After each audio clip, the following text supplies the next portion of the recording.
और हिमाचल के बाद अब बात उत्तर प्रदेश की। सवाल ये कि क्या बाहुबली और पूर्व सांसद धनंजय सिंह के बाहर आने से जौनपुर का सियासी गणित बदल जाएगा? आखिर क्यों धनंजय के बाहर आने से एनडीए और इंडी गठबंधन में खलबली मच गई है? इस खास रिपोर्ट में आपको दिखाते हैं।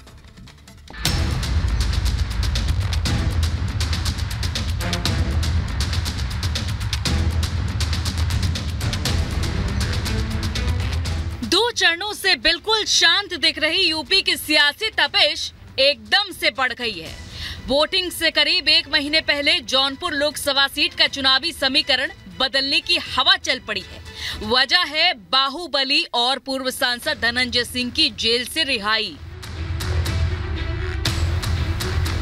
अपहरण केस में धनंजय सिंह को इलाहाबाद हाईकोर्ट ने जमानत दी तो पूर्वांचल के राजनीतिक गलियारों में हलचल पैदा हो गई।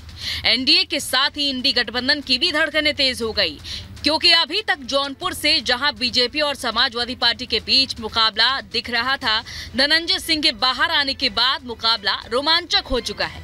आखिर धनंजय सिंह की रिहाई से पार्टियों में टेंशन क्यों बढ़ गई है, आगे बताएंगे, लेकिन उससे पहले ये जान लीजिए। धनंजय सिंह की पत्नी श्रीकला को बीएसपी ने जौनपुर से मैदान में उतारा है।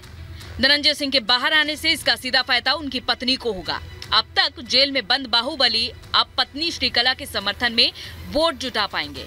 इतना ही नहीं, 22 साल से राजनीति में सक्रिय धनंजय सिंह के समर्थक हर जगह मौजूद हैं, जो हमेशा धनंजय के साथ मजबूती के साथ खड़े नजर आते रहे हैं। अब धनंजय के बाहर आने के बाद वो चुनाव में लगेंगे और जिताने की रणनीति पर काम करते नजर आएंगे।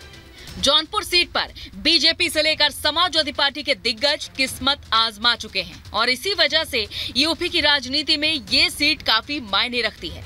लेकिन अब ये मुकाबला दिलचस्प हो गया है। बीएसपी जीत को लेकर आश्वस्त है तो एनडीए की टेंशन बढ़ गई है। इसके पीछे का कारण है कि बीजेपी ने महाराष्ट्र के नेता कृपा शंकर सिंह को जौनपुर लोकसभा सीट से टिकट दिया है। अभी तक जौनपुर के चुनावी मैदान में कृपा शंकर सिंह मजबूत माने जा रहे थे, लेकिन धनंजय की एंट्री से समीकरण गड़बड़ा रहे हैं।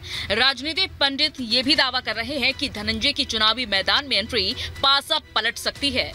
एनडीए की तरफ पीडीए का नारा बुलंद करने वाले अखिलेश की हवाइयां उड़ी हुई हैं, क्योंकि सपा ने बाहरी उम्मीदवार बाबू सिंह कुशवाहा को मैदान में उतारा है। बाहरी कैंडिडेट की वजह से कहीं न कहीं पार्टी में पहले से ही विरोध है, तो जौनपुर की जनता के बीच भी कोई जगह नहीं है और इसका फायदा धनंजय सिंह की पत्नी श्रीकला को मिल सकता है। इधर एनडीए और इंडी के उम्मीदवारों में डर है, तो एक डर धनंजय सिंह की पत्नी और बीएसपी उम्मीदवार श्रीकला ने भी जताया है। श्रीकला ने प्रेस कॉन्फ्रेंस कर चुनाव को धर्म युद्ध बताया तो अपने पति की हत्या होने का भी डर दिखाया। लड़ाई सिर्फ मेरी नहीं है, अब ये लड़ाई जौनपुर के हर एक व्यक्ति को लड़नी है।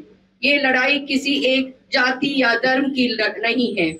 ये लड़ाई होगी अपने बहू के सिंदूर और मंगलसूत्र को बचाने की, आपके अपने बेटे के जान को बचाने की, जौनपुर का सम्मान को बचाने की। आप सबके सामने में अपना आंचल फैलाकर हूँ कि अपना प्यार, आशीर्वाद और साथ मेरी झोली में डाल दीजिए, ताकि संकट की इस घड़ी में मुझे ताकत मिल सकते और मैं आपके बेटे और अपने सुहाग की रक्षा कर सकती हूँ। पूर्वांचल के माफिया से राजनेता बने धनंजय सिंह के बाहर आने से बीएसपी की जीत का दावा किया जा रहा है, लेकिन ये इतना आसान भी नहीं है, क्योंकि जौनपुर की सीट पर राजपूतों का दबदबा रहा है। पिछले 17 चुनावों में 11 बार राजपूत उम्मीदवार ही जीता है। जौनपुर में राजपूतों की आबादी 13.30% है। धनंजय सिंह की राजपूत मतदाताओं पर अच्छी पकड़ है, तो वहीं बीजेपी के कृपा शंकर सिंह बीजेपी की ताकत हैं। अब श्रीकला के चुनाव मैदान में आने के बाद ठाकुरों के वोट बैंक में बंटवारा होगा, जिससे कहीं न कहीं श्रीकला को नुकसान हो सकता है। जो चुनाव अब तक शांत दिख रहा था, वो अब रोमांचक दिख रहा है।